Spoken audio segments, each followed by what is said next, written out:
Well, welcome along to this interview where we're going to talk about having lodgers in your own home. And I'm joined by Tom, co-founder of Ideal Flatmate. And Tom, I think it's interesting for landlords to consider taking in lodgers. And I'm speaking from experience here because myself and Nick, when we bought our own home in 2003, we actually bought a 4-bedroomed house with 3 ensuite bathrooms because it really lent itself to letting out to lodgers. And we wanted to be able to afford a larger house and have lodgers contributing rent to help towards our mortgage. So Nick and I are actually very big advocates of this. And there's actually advantages to landlords to rent out rooms in their own home, isn't there? Particularly if you're trying to build a portfolio and you're looking for extra cash flow. Yeah, absolutely. I mean, one of the biggest user groups on Ideal Flatmate is actually live-in landlords. So it's not just professional landlords, but almost accidental landlords, people with a larger property and think, oh, it'd be good to have a lodger or someone else to share one of the rooms. And you're right, there's some big benefits, such as the rent-a-room scheme. So the government actually pays you, in effect, or gives you big tax breaks to bring lodgers into your property. Yep. So it's definitely one to look out for. And yeah, I mean, it's a good way if you're thinking of building a property portfolio to, try it out, have someone in for a few months or a few years, just to learn about, the regulations around having tenants in your own home and managing tenants. There can be quite a lot of issues that arise. So bringing on a lodger as an initial first step is a really good idea. I agree with you, particularly for somebody that's just starting out and is looking to kind of hone their landlord skills. I think it is a really good way to learn and to understand, as you say, some of the more nuances of dealing with tenants. The rent-a-room scheme, we should say, is a government allowance of $7,500 of income from renting a room that is tax-free. So it is a good incentive. And I think, tenant selection is very important as well. When I answer a door to a prospective lodger, I don't think it's too much different to how I would kind of look at somebody that was thinking of, renting a whole dwelling, me as a landlord. I think there is that element of gut instinct, how you first react to somebody. But it's interesting, on your website, you actually have almost like a matchmaking service, don't you? Yeah, absolutely. I mean, that's the main reason we set Ideal Flatmate up, was to match up potential flatmates.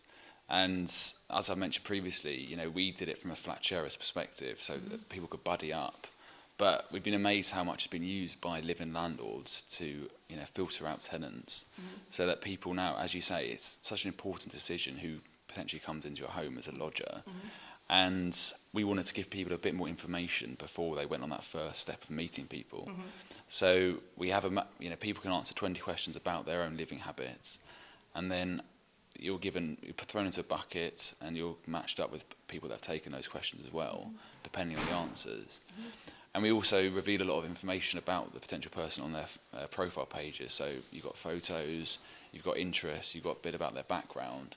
So as you said, people can make a more informed decision before they go on that initial first meeting with people. I do think it's interesting because, from my perspective, it's great to have that additional cash flow. Certainly in Guildford, where we live, we can rent out an ensuite room for around £700 a month. And that's very attractive to somebody who doesn't want the responsibility of an entire flat, paying council, tax, etc., and all the other utility bills.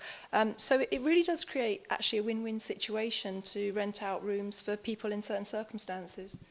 Yeah, and it's beneficial for the tenants as well, because sometimes you don't want to go through the whole stress of renting out a full property yourself, especially if you're new to a city. It's a nice way to get into a city, to become a lodger, live with somebody who owns a property. So as you say, there's it's a win-win and there's benefits to it from all angles. There is. I think it's always interesting that, when we started out with lodgers in our home, certain members of our family went, "Oh, you're mad. Why do you want to share your home with somebody else?" But I think if you've got a clear vision of where you want to go in life and how you want to achieve that, you will, you will make some sacrifices. And I think that and I can say this from experience of 14 years of having lodgers, that if you find the right person to share with, it can actually be a really good experience. And indeed, our current lodgers have been with us for, I guess, about 4 years now, and they even look after our cats, for instance, when we're away. So, you know, I can understand people being reticent, but if it's a kind of way forwards for you to help you get more cash flow, to maybe buy more properties, it'd be worth considering. Yeah, and we've had some amazing feedback from landlords that have become living landlords. Very similar to what you've said, that, you know, they were a bit apprehensive at first, and even neighbours or people in their own road said, "Oh, are you turning your house into an HMO? What does this mean?" But I think people realise pretty quickly that, you know, you can assess the people that are going to be living with you. You can decide whether they are the right fit. If things don't work out, you know, it doesn't have to be forever. Quite. But, you know, it's a really good step. So, Tom, I'm really pleased that you mentioned creating an HMO if a landlord has live-in lodgers. I think we should touch on that. It does crop up on property tribes from time to time. I think the first thing we would say is check with your lender. Most lenders don't have a problem with up to 2 lodgers. And also, people are sometimes worried that they're going to create an HMO. They're right to be worried, and they need to check. Yeah, I think that's it. Just make sure you check in your local area what the exact rules are, because a lot of people have asked us at Ida Flatmate as well, you know, what are the rules around creating an HMO, and there are no sort of fixed rules, so it's hard for us to advise until we know exactly what borough you're in, because there's literally, you can be from one street to another and it's a different set of rules. So yeah, our advice would be just check online, check with your local borough what the regulations are. Now, I think it'd be interesting to talk about the type of property that's suited, certainly for lodgers, if you're a landlord who wants to rent out rooms. And I would say the first thing is, you know, en-suites command a premium. Oh, absolutely. I mean, yeah, if the listing on our site so far has got an ensuite, then people are much more likely to go for it. And we see a far higher inquiry rate for properties with rooms that are ensuite, 100%. And also, I would say good parking as well. Yeah, I mean, Less so in London. yeah, I was going to say, because we've been so London focused, it's pretty rare to get parking. But, you know, if you've got a property with parking in London, it's a serious premium. But yeah, you know, all amenities help. So any sort of add-ons that you can list with your property will create a premium for you, and mean you can command a far higher monthly rental cost. Absolutely. So if there's a landlord watching this interview, they're interested, they like the idea of perhaps taking on a lodger or two to generate another income stream. We've already mentioned the tax benefits of doing so. How would they get the most out of Ideal Flatmate? You've got an option on there to list a property as a live-in landlord, so they would go there. Yeah, so exactly. After you click add a listing, you're asked what sort of a person you are going to be listing a room. Are you an agent? Are you a live-out landlord, professional, or a live-in landlord? So you would select the live-in landlord category. There's a different route into the site depending on who you are. So you'll be asked slightly different questions to whether you're a professional landlord or a live-in landlord. And yeah, I mean, it's probably the user group that we've had the best feedback from in terms of the matching works really, really well for them, because it is people actually living in their home.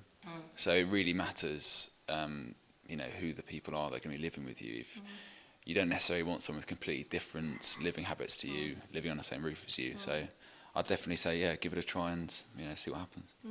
I think one thing that we learned through our experiences of having lodgers is not to be afraid to really spell out the nature of the household. For instance, we always tell people that we have 3 cats. Okay. We say that we're not party central, and that, you know, we do want peace and quiet ourselves, and that the house is suited to a professional person that's perhaps looking for you know, a peaceful, good quality surroundings. So I think the more that people can give details of the kind of makeup of the household and the kind of people that are going to fit in there, the more likely they are to get a better fit. Yeah, and I think honesty is really important, because there's no point in the application process pretending you're something completely different to what you are. You know, if you are a bit messy, then maybe just be honest and don't go and live with someone who says they're a bit of an OCD freak, you know, because you're gonna have clashes pretty soon. And that's something we say, we were challenged when we set it up, how do you ensure people are honest in the answers they give to your questions? And we do, it is self-policing to a certain extent. We can't force people to be honest, but we make it very clear that it's in your benefits to be honest during the application process. And Tom, just as we close out here talking about landlords and live-in lodgers, I do think it's an interesting time to have this conversation because landlord margins are being squeezed. And I think that one way landlords can survive is to look at all of their assets and make sure that they're performing to the optimum degree. And we've already mentioned that some people are a bit reticent about having a lodger, but actually I think if you find the right person who fits in with your household, it's a really great way to generate more income at a time when landlords could be struggling. Yeah, absolutely. And, we've touched on some of the other tax benefits you get, but it's also another hedge against Section 24. Yep. And we've seen, all the furore around that and all the problems with landlords really getting squeezed. And you're right, the more ways that you can increase your portfolio, the better. Fantastic. Well, I hope you've enjoyed this chat about live-in lodgers with landlords with Tom from Ideal Flatmate. And as I mentioned, Nick and I have been doing this for around 14 years. And actually, Tom, I think we've had maybe 2 cases of people in all of that time where they really didn't fit in with our household. And of course, with a live-in lodger, they're on a license, not a short-hold tenancy agreement. So it's a very kind of different scenario to somebody that's got a whole dwelling. And if you do have a lodger that you don't get on with, it's actually relatively easy to ask them to leave, isn't it? Yeah, if things aren't working out, it's easier than if you've gone through the whole legal process of, renting somewhere for the long term. So, there isn't a huge amount of risk. It's definitely worth giving it a go. If it's really terrible after a few months, you can always part your ways. But, hopefully if you go through the right checks, you have due diligence on that person, have a few meetings, make sure that you are a good fit, then it can be a really great thing to do.